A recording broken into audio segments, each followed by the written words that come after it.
Food is such a hot topic when it comes to eczema and topical steroid withdrawal, and a lot of the time we're talking about how foods can hinder our healing and what we should be avoiding to make sure we don't flare.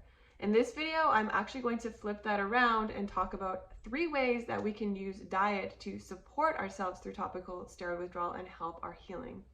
If you are new here, my name is Dr. Kayla Clark. I'm a naturopathic doctor and I am also a fellow eczema and topical steroid withdrawal warrior. I went through it myself in 2016. It took me 8 months and now I am hyper passionate about helping other skincare warriors get to a place where they don't need steroids and where they feel confident in their skin and their healing.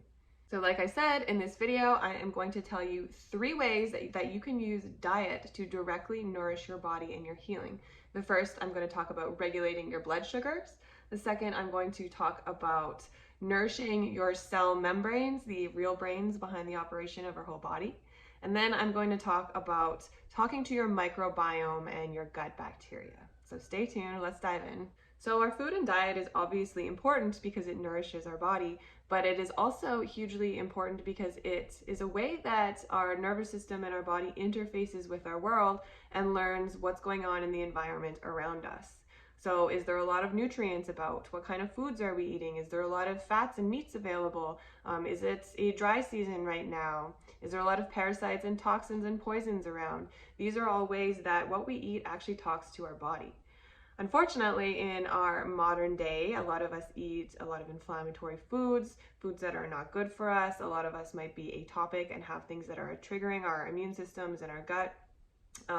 And what this does is it tells our body that we don't have a constant, good, reliable source of nutrients, of food, of diet. This can be especially true in TSW and eczema if we're restricting food, if we're trying to do an elimination diet, or we're just plain worried about what's going to make us flare, which I've totally been there, so I get that. And this is why I'm always talking about avoiding food is not always the best answer right away, because it's going to cause our blood sugars to go wonky and to go all over the place. Again, this is a problem because our body then learns that it doesn't have a stable or reliable source of food.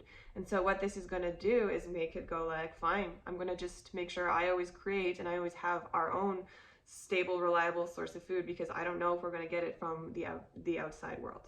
So when our blood sugars are wonky, our body learns that it needs to be self-reliant. It increases cortisol. Cortisol is what causes our bodies to become more inflamed, to have chronic disease, to have weight gain, metabolic issues, and this is really a problem in topical steroid withdrawal because it's a stress hormone. So I just want to be clear here when I talk about cortisol right now and the adrenals and the stress response, I am not talking about cortisol topically on the skin. For purposes of this video, just completely pretend that they are separate. So when we're stressed, when our adrenals are producing cortisol, we have a lot of it in our bodies. This is not a good thing long-term for inflammation. So getting back to it, we want to stabilize our blood sugars throughout the day. This is one of the best ways that we can stabilize our blood sugar and make sure that we are using our diet to prevent inflammation.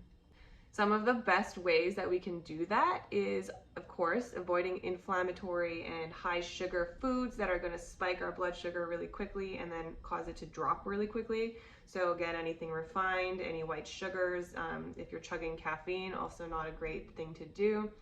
So that will help stabilize things. Make sure you're eating regularly. You don't want to, again, get hungry throughout the day. And so even just grabbing a handful of nuts or a piece of fruit or something that can help keep your blood sugar stable, that will help make sure that they're not spiking and you're not producing cortisol. The second thing I'm going to talk about is nourishing the cell membrane.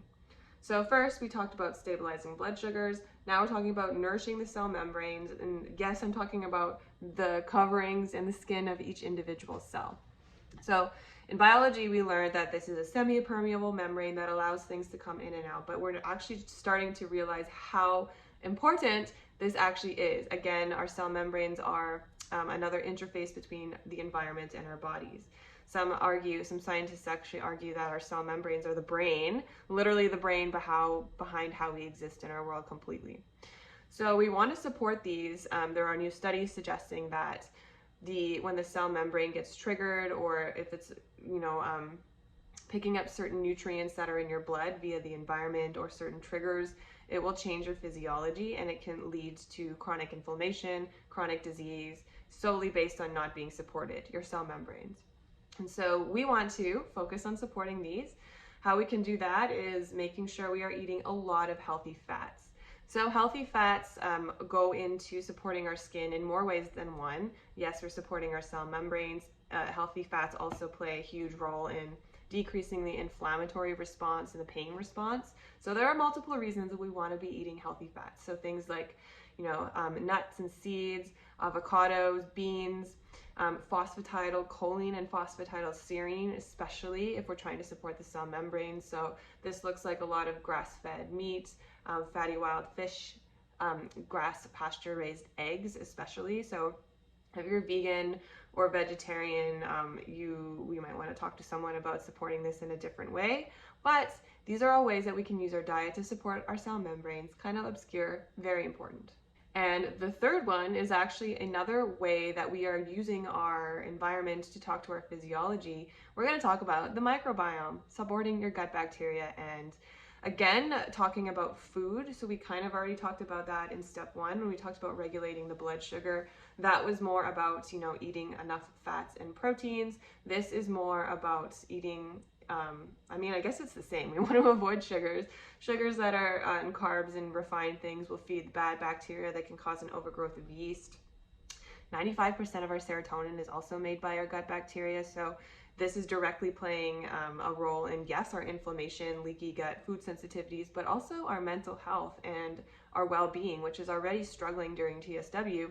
So if our gut bacteria is off and we're not able to produce the right amounts of serotonin or dopamine, this is just going to further play into everything else going on. So again, talking to your microbiome, the best foods that we can use to support this are actually, first of all, I just want to preface by saying a lot of the time it's like, fine, take a probiotic, no problem. A probiotic supplement is not the best option for many people in TSW and eczema, depending on what state you're in. So don't go ahead and just take a probiotic and think that you're fine. You might be, and it might be beneficial, but it might not be. So always work with someone to help you with that. It's not as benign as one might think. But ways that you can use your diet to support your gut bacteria: again, avoiding unhealthy grains, avoiding sugars, eating a lot of cruciferous vegetables. So these are things like cauliflower, kale, cabbage, broccoli, that supports what's a prebiotic.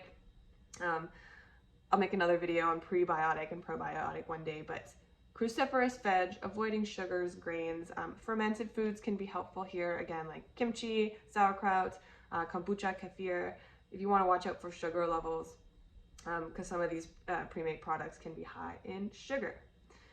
I think that is, fiber. Another one is fiber. So yes, eat your fiber, eat your grains, keep your gut babies healthy. So hopefully you learned a thing or two. These are 3 ways that you can use your diet to support your skin healing process. The first is balancing your blood sugars, eating a lot of fats and proteins throughout the day. The second one is nourishing your cell membranes, again, eating a lot of healthy fats throughout the day.